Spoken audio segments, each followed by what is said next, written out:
اللہ کے رسول صلی اللہ علیہ وسلم آپ یہ بتا دیجئے کہ افضل ترین عمل کیا ہے؟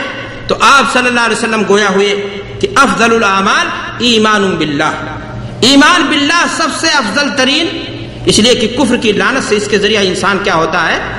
بری ہوتا ہے۔ میرے بھائی اور دوستو، اس کے بعد اللہ کے رسول نے فرمایا ثم الجہاد فی سبیل اللہ، تیسرا جو نام لیا اللہ کے رسول نے فرمایا ثم حجۃ مبرورہ، کہ پھر اس کے بعد درجہ ہے کس کا؟ حج مقبول کا۔ اب سوال یہ ہے میرے بھائیو اور دوستو کہ حج مقبول کون سا حج ہوگا؟ وہی حج ہوگا جو حلال مال سے کیا جائے گا، وہی حج ہوگا جس میں لڑائی اور دنگا نہیں کیا جائے گا، وہی حج ہوگا جس کے اندر وہ روحانیت پیدا ہوگی جس روحانیت کے ساتھ صحابہ کرام رضوان اللہ علیہم اجمعین نے حج کیا ہوگا۔ اور اگر وہ چیز نہیں تو میرے بھائیو اور دوستو، دیکھنے میں تو حج کرایا، ایک نہیں، دو نہیں، تین نہیں، چار نہیں، لوگ کہتے ہیں ہم نے اتنے حج کیے ہیں، لیکن جو حج کے فیوز و برکات ہیں اس کی زندگی میں دیکھنے میں نہیں آتے ہیں، اور انسان کیا ہوتا ہے؟ محروم ہوتا ہے۔ اللہ کے رسول جناب محمد رسول اللہ صلی اللہ علیہ وسلم نے ایک اور حدیث کے اندر ارشاد فرمایا العمرۃ الی العمرۃ کفارۃ لما بینہما والحج المبرور لیس له جزاء الا الجنہ۔ اللہ کے رسول نے فرمایا کہ وہ ایک عمرے سے دوسرا عمرہ اس کے بیچ کے گناہوں کا کیا بنتا ہے؟ کفارہ بنتا ہے۔ اللہ کے رسول نے فرمایا آگے کہ والحج المبرور، مقبول حج اس کا سیدھا بدلہ کیا ہے؟ جنت۔ اللہ کرے کہ ہم حج کے لیے جائیں اور ہمارا حج مقبول ہو اور ہمارا ٹھکانہ کیا بنے؟ جنت بنے۔ میرے بھائی اور دوستو، آج کتنے لوگ ہیں جو حج نہیں کرنے جانا چاہتے؟ وجہ کیا ہے؟ وجہ یہ ہے ڈرتے ہیں کہ ان کا مال کیا ہو جائے گا؟ خرچہ ہو جائے گا، ان کا مال کم ہو جائے گا، ان کا بجٹ کم ہو جائے گا، وہ فلاں کام کے لیے رکھے ہیں، فلاں کام کے لیے رکھے ہیں، گھبراتے ہیں۔ اللہ کے رسول جناب محمد رسول اللہ صلی اللہ علیہ وسلم ارشاد فرماتے ہیں تابعوا بین الحج والعمرہ فإنهما ينفيان الفقر والذنوب كما ينفي الكير خبث الحديد۔ اللہ کے رسول جناب محمد رسول اللہ صلی اللہ علیہ وسلم فرماتے ہیں کہ اے لوگو، حج اور عمرہ بار بار کرو، اس لیے کہ یہ دونوں چیزیں دو فائدہ اللہ کے رسول نے اس حدیث میں ذکر کیا ہے۔ تابعوا بین الحج والعمرہ فإنهما، اس لیے کہ عمرہ اور حج ینفیان الفقر والذنوب، جہاں یہ گناہ مٹاتے ہیں، انسان کو ایسے بنا دیتے ہیں جیسے وہ اپنی ماں کی شکم سے بھی پیدا ہوا ہو۔ وہیں میرے بھائی اور دوستو، ایک مسلمان کا ایمان اور عقیدہ بننا چاہیے اس حدیث کے مطابق، وہیں حج اور عمرہ انسان کی محتاجگی کو بھی، اے غریب انسان، اپنی غربت کی پریشانی کی بنیاد پر 7 سمندر پار کر کے روزی کی تلاش میں آیا ہوا انسان ایک ایک ٹکا، ایک ایک پیسے کو جوڑ کر کے رکھتا ہے، اور جب مستطیع ہو جاتا ہے اللہ تجھے دے دیا تو حج کے لیے نہیں جاتا کہ گھٹ جائے گا۔ ارے جانے کے بعد عرفہ کے میدان میں جہاں تم اپنے گناہوں کے سمندر کو اپنے گرم آنسوؤں کے ذریعہ دھلنا چاہتے تھے، وہیں رب سے، مولا سے یہ سوال بھی کر سکتے تھے کہ اللہ تعالیٰ ہماری اولاد کو مجبور مت کر اقامہ بنوانے کے لیے، ان کے لیے حلال روزی کا بندوبست وہیں کر دے، تو شاید تمہاری فقر و محتاجگی اور غربت ساری کیا ہو جائے۔ اللہ تبارک و تعالیٰ نے اگر ایک پکار سن لی تو آپ کی محتاجگی اور آپ کی غربت کیا ہو گئی۔ اللہ کے رسول فرماتے ہیں کہ حج انسان کی صرف گناہ ہی نہیں مٹاتا ہے، بلکہ حج میرے بھائی اور دوستوں کیا کرتا ہے؟ انسان کی محتاجگی کو بھی، اور انسان حج پہ نہیں جا رہا ہے کس لیے کہ پیسہ اس کا بجٹ کیا ہو جائے گا، اس کا کم ہو جائے گا۔ میرے بھائی اور دوستو، حج کی اہمیت اور فرضیت یا اس کے فضیلت کے تعلق سے جو باتیں میں نے عرض کی، اس طرح کی بے شمار حدیثیں آپ کو کتب احادیث میں ملیں گے، لیکن میں اسی پر اکتفا کرتے ہوئے میں آگے بڑھنا چاہتا ہوں۔ اب آپ کے سامنے میں حج کی فرضیت کے تعلق سے علماء نے جو شرائط بیان کیے ہیں کہ حج کب فرض ہوگا، کون سی شرطیں پائی جائیں گی تو ایک انسان پر حج کیا ہو جائے گا؟ لاگو ہو جائے گا، وہ بیان کرنا چاہتا ہوں۔ اور سب سے پہلی شرط علماء نے بیان کی ہے، کیا چیز؟ اسلام۔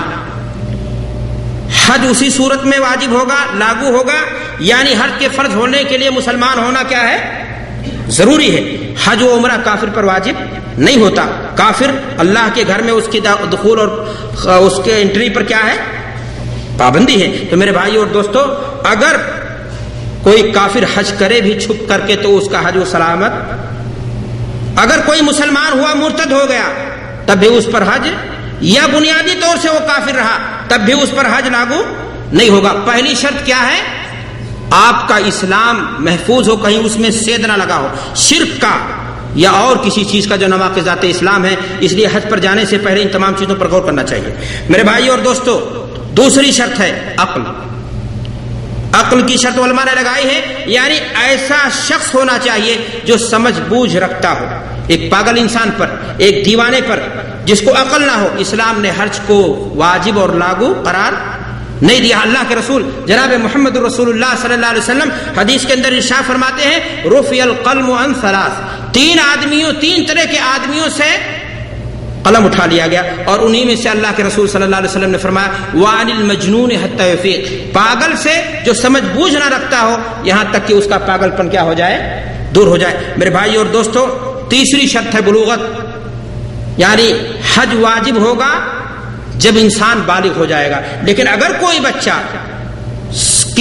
چھوٹے عمر میں حج کرتا ہے تو اس کا حج صحیح ہوگا، جیسا کہ اس سلسلے میں نصوص موجود ہیں. لیکن بالغ ہونے کے بعد اسلام کا حج اس سے ساقط نہیں ہوگا، اس کو حج دوبارہ کرنا پڑے گا. چوتھی شرط ہے آزاد ہونا. اگر غلام ہے تو اس پر حج واجب، اس لیے کہ اس کی ساری کمائی اس کے مالک کی ہوتی ہے، اس کے پاس اپنی کوئی پراپرٹی نہیں ہوتی ہے. پانچویں شرط ہے میرے بھائیو استطاعت. لیکن اگر کسی غیر مستطیع انسان نے حج یا عمرہ کیا تو اس کا عمرہ یا حج کیا ہوگا، صحیح ہوگا. اور اسلام کے فرض اور حج عمرہ جو ہے اس کی طرف سے وہ چیز کیا ہو جائے گی، کافی ہو جائے گی. استطاعت کی دو تعبیر ہوگی.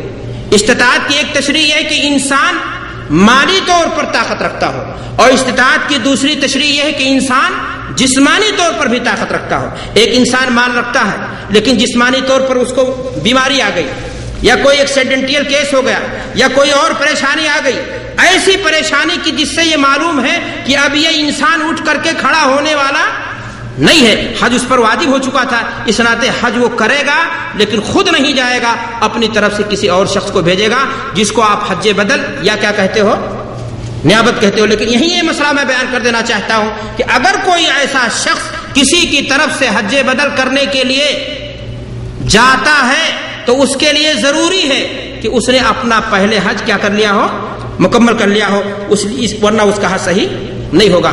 5 شرطیں میں نے آپ کے سامنے بیان کی. پہلی شرط میں نے کیا بتایا، اسلام. دوسری شرط میں نے کیا بتائی، عقل. تیسری شرط میں نے کیا بتائی، بلوغت. چوتھی شرط کیا ہے، آزادی. پانچویں شرط کیا ہے، استطاعت. عورت اگر ہے تو اس کے لیے ایک مزید اضافہ ہے، ایک شرط ہے. کیا شرط ہے، محرم کا پایا جانا.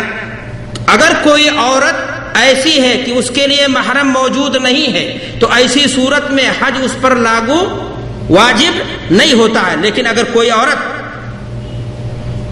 محرم کے بغیر حج کرتی ہے تو اس کا حج صحیح ہوگا یا نہیں. اللہ کے رسول جناب محمد رسول اللہ صلی اللہ علیہ وسلم کی حدیث یہ بیان کرتی کہ اللہ کے رسول صلی اللہ علیہ وسلم نے فرمایا کہ کوئی بھی عورت جو اللہ اور یوم آخرت پر ایمان رکھتی ہو وہ 1 دن اور 1 رات کا اگر سفر ہے تو اکیلے نہ جائے. بعض روایتوں میں ہے صرف 1 رات کا. تو چاہے وہ حج کا سفر ہو چاہے کسی اور چیز کا سفر ہو، وہ جانا اس کے لیے جائز اور درست نہیں ہوگا. اور اس ناطے میرے بھائی اور دوستو، موجودہ دور کے جو ماحول اور مسائل ہیں جنہوں نے حج کیا ہوگا، جو بھیڑ دیکھی جا رہی ہے، اس میں یہی کہا جانا چاہیے کہ کسی عورت کا بغیر محرم کے جانا عمرہ یا حج کے لیے درست اور جائز نہیں ہوگا. ویسے اس سلسلے میں آپ کو بیان کرنا چاہتا ہوں کہ امام مالک اور امام شافعی رحمۃ اللہ علیہ نے یہ بات کہی ہے کہ قابل اعتماد عورتوں کا اگر قافلہ ہے، جس کو فقہ کی زبان میں کہا جاتا ہے رفقہ مامونہ، تو ایسی صورت میں ان دونوں بزرگوں نے یہ بات کہی ہے کہ عورت اگر جاتی ہے تو اس کا جانا جائز اور درست ہوگا. میرے بھائیو اور دوستو، اگر کوئی عورت چلی گئی بغیر محرم کے اور اس نے حج کیا تو حج تو صحیح ہوگا، لیکن مسئلہ یہ ہے کہ وہ گنہگار ہوگی، اس لیے کہ قانون شریعت کی اس نے کیا کی ہے، خلاف ورزی کی ہے. اور امام مالک رحمۃ اللہ علیہ اور امام شافعی رحمۃ اللہ علیہ نے جو بات کہی ہے، اگر اس کی تفصیل جاننا چاہتے ہیں، ڈیفینیشن، تو اس کا خلاصہ یہ ہوگا کہ مثال کے طور پر کسی کالونی سے کئی لوگ آ رہے ہیں اپنی بیویوں کے ساتھ. اب اسی کالونی کی کوئی ایک عورت انہی کے ساتھ مل کر کے جو محرم گرچہ نہیں ہے لیکن آ رہی ہے وہ، اور پوری ٹیم ہے عورتوں کی، تو ایسی صورت میں اس کے لیے آنا جائز انہوں نے قرار دیا ہے. والعلم عند اللہ. میرے بھائی اور دوستو، اگر یہ شرائط موجود ہیں تو آدمی پر حج کیا ہو گیا؟ لاگو ہو جائے گا. اور اگر وہ پورا کیے بغیر مر گیا تو خطرہ ہے کہ اس کی بخشش کیا ہو جائے؟ اٹک جائے. میرے بھائی اور دوستو، اب میں اس کے بعد سب سے پہلی چیز آپ کے سامنے بیان کرنا چاہتا ہوں کہ حج کے ارکان کیا ہیں. حج کے ارکان کتنے ہیں؟ 4. پہلی چیز کیا ہے؟ پہلا رکن کیا ہے؟ احرام. دوسرا رکن کیا ہے؟ بولیے. بہت سارے لوگ ہمارے سامنے بیٹھے ہیں جو حج کر چکے ہیں. ہاں، دوسرا رکن کیا ہے بھائی؟ وقوف عرفہ. تیسرا رکن کیا ہے؟ طواف زیارہ، جس کو طواف افاضہ بھی کہتے ہیں. یہ نوٹ کر لیجئے، شک نہ رہے. طواف کی 4 قسمیں بن جاتی ہیں، لیکن طواف افاضہ اور طواف زیارہ دونوں ایک ہے. وہ گننے میں 4 ہے، ورنہ بنا کتنا؟